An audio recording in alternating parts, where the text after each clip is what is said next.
My name is Vanilla Cosplay, and today I'll be showing you how I made the fluffy skirt for my Hanon cosplay from Mermaid Melody. Let's dive in!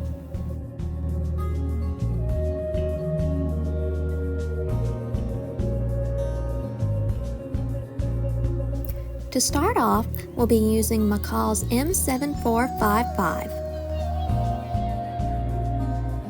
Using this pattern, we're going to trace the front and back skirt in 3 sizes for the top, middle, and bottom layers.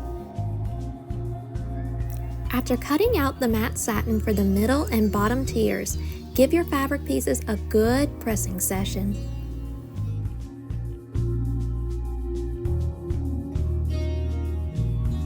Now it's time to mark your pleats. This is a crucial step, so be sure to take your time.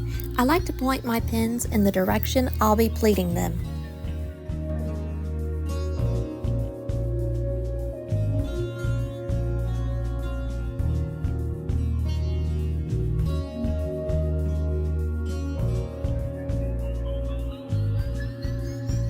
With right sides together, stitch your front and back skirt pieces together. When you're done, give your new seam a good pressing.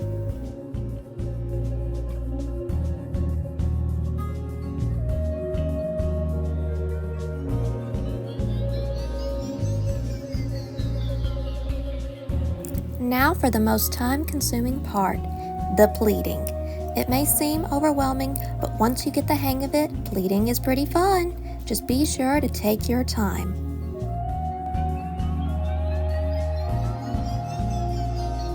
You'll probably notice that I'm using pins to mark my pleats into place. Right before sewing the pleats into place on the machine, I replaced them with wonder clips, which I strongly recommend using instead.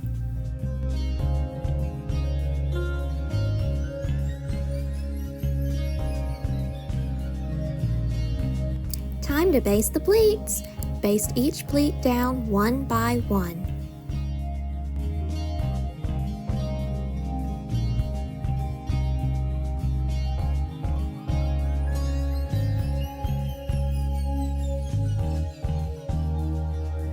Finally, baste across the entire skirt.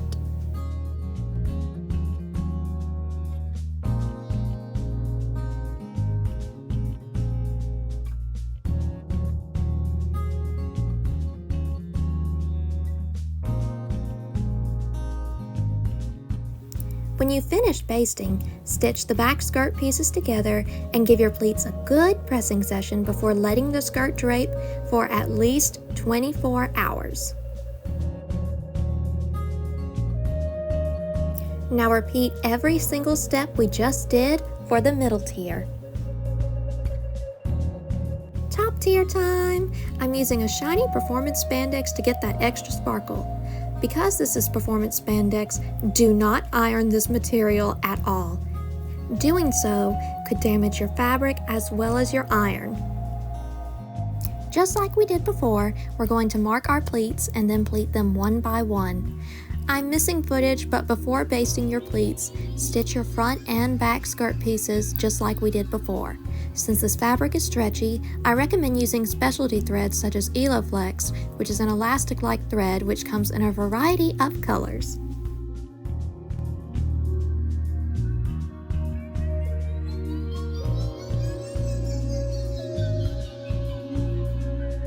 Once again, baste the pleats down one by one and then baste across the skirt.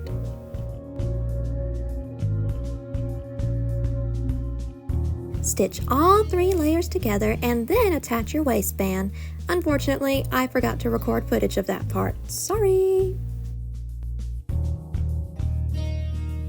To give the skirt more volume, I'm going to hem the skirt with horsehair braid, which can be used in a variety of ways.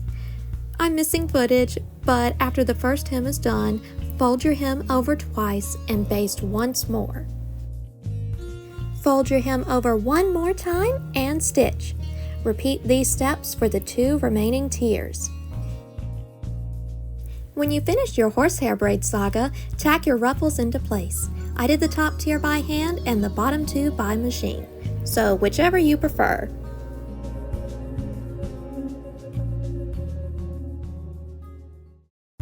And behold, Hanon's skirt is done!